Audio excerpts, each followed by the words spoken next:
que o meu objetivo é conseguir melhorar o futuro das pessoas que me acompanham, já que aprender a investir melhor, a ter uma visão de longo prazo mudou a minha vida completamente. E uma das principais crenças limitantes que existem por aí é de que é preciso ter muito dinheiro para começar a investir. A função desse quadro é mostrar que isso não é verdade, que abusando do efeito dos juros compostos e do efeito do tempo, você consegue construir um patrimônio muito grande, um patrimônio muito robusto através da Bolsa de Valores. Então, por isso, eu me comprometi a todos os meses investir publicamente aqui no canal para mostrar que é sim possível ser um investidor de sucesso mesmo com pouco dinheiro. Na verdade, as pessoas bem-sucedidas investem sempre em ativos. E hoje eu vou mostrar para vocês qual foi o meu primeiro investimento de 2021.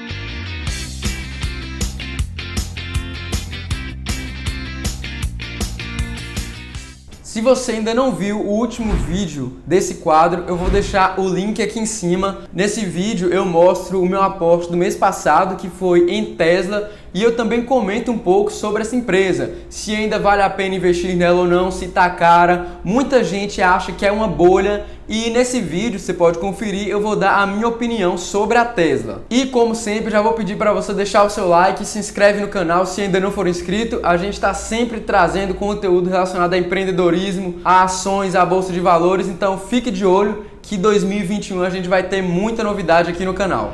Mas vamos logo para o conteúdo do vídeo. E a primeira coisa que você precisa fazer para definir em qual ativo você vai fazer o seu aporte mensal é justamente olhar para a sua macroalocação. Então você vai comparar a sua macroalocação ideal, a macroalocação que você definiu que você quer para a sua carteira, com a sua macroalocação atual. E eu defini para minha carteira que eu teria 35% dela no exterior. E com o aporte do mês passado que eu fiz em Tesla, que foi o meu primeiro investimento fora do país, eu cheguei a 5%. Então, com essa diferença entre a minha macroalocação ideal e a minha macroalocação atual, ficou claro que meu investimento deveria ser fora do país.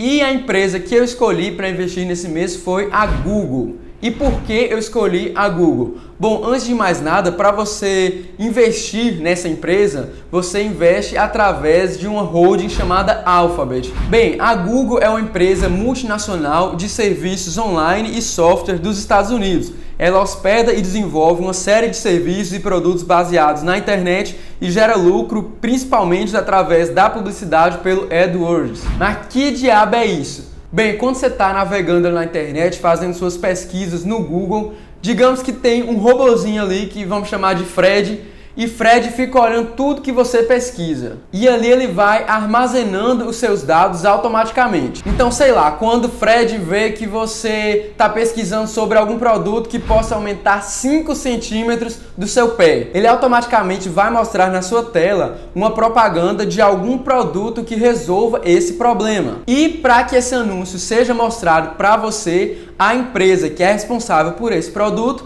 paga uma taxa para o Google ganha muito dinheiro e você resolve o problema do tamanho do seu pé. Além disso, ela também oferece alguns softwares de produtividade como o Gmail, aplicativos como o navegador Google Chrome, além de liderar o desenvolvimento do sistema operacional de alguns smartphones Android, que são utilizados em celulares de marca como Samsung, Motorola, LG e Xiaomi. Outro ponto que você precisa prestar muita atenção quando for fazer a análise de uma empresa é olhar com cuidado o setor na qual ela está inserida. No caso da Google, a gente pode falar que ela está no setor de tecnologia, de software e de publicidade. E eu nem preciso falar que esses setores são extremamente promissores. E tem um ponto fundamental que eu gosto sempre de pensar sobre o setor de tecnologia, é que é um setor no qual a empresa precisa estar em constante atualização. No momento que uma empresa para de investir em desenvolvimento, ela fica para trás rapidamente em relação aos seus concorrentes. A empresa some. Um exemplo disso é a Kodak, que era uma empresa gigantesca do setor de fotografias e que parou de investir em tecnologia e hoje praticamente desapareceu do mercado. Mas no caso da Google, a gente percebe que empresas desse porte, desse tamanho, com essa mentalidade,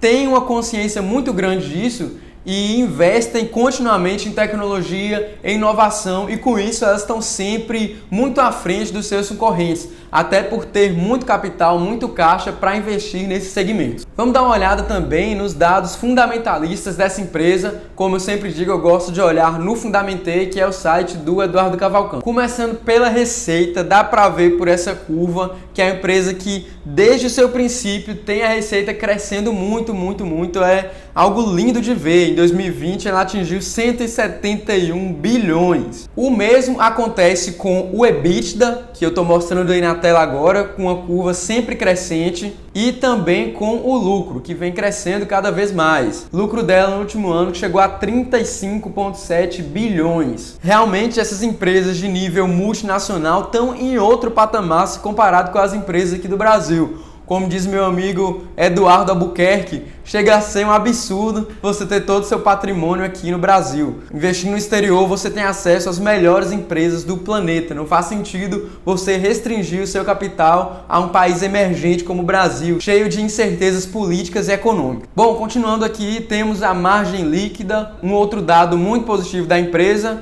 Ela tem se mantido aí nos últimos anos em torno dos 21, 23%, o que é uma margem líquida muito boa para uma empresa como a Google. Um ROI também bastante estável ao longo dos últimos anos. Em 2020 ela se manteve em 17%. O dinheiro em caixa dela também está sempre crescendo, como a gente pode ver nesse gráfico, desde ali os últimos dados, desde ali os primeiros dados lá de 2000. O dinheiro em caixa dela sempre crescente de maneira significativa e uma dívida líquida de zero, ou seja, uma empresa que não tem endividamento nenhum. O que é muito interessante, voltado para essa estratégia de crescimento que a Google deve adotar, é que como ela não tem endividamento nenhum e tem muito dinheiro em caixa, no momento que ela sentir necessidade, ela tem como investir em novas tecnologias ou comprar uma empresa menor para crescer de maneira inorgânica. Em linha com o que eu falei agora sobre o crescimento e sobre a necessidade de empresas de tecnologia estarem sempre crescendo, a gente tem um payout igual a zero. Então, o Google, como muitas outras empresas desse setor,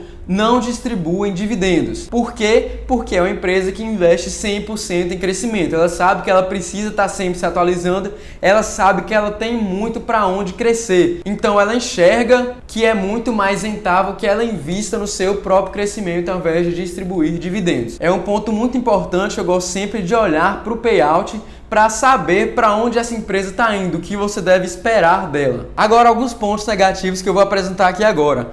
A Google recentemente foi acusada de adotar práticas desleais de negócio. Bom, como ela é o mecanismo de busca mais utilizado do mundo, o Google estaria explorando essa vantagem de maneira injusta para impedir a entrada de novos players no setor. Inclusive, ela foi recentemente processada nos Estados Unidos por uma suposta conspiração com a Apple para tornar o Google o mecanismo padrão de busca dos navegadores dessa empresa. E outro ponto também que é bem polêmico está relacionado à violação de privacidade. O Google foi multado na Europa em 65 milhões de dólares pelo Tribunal Superior da França por violar regras de privacidade online da União Europeia. Essa questão de privacidade, principalmente com relação a dados online, é algo que vem sendo muito discutido ultimamente. A Google pode ter alguns problemas com isso futuramente, mas ao balançar os pontos positivos da empresa com essas, digamos, incertezas, eu acho que o peso para os bons números da empresa, para a estratégia de crescimento dela, vale muito a pena para se investir. Tanto que foi a empresa que eu adicionei à minha carteira recentemente. Vou mostrar para vocês aí a ordem de compra, dado no dia 4 de janeiro de 2021. Eu comprei 0,0556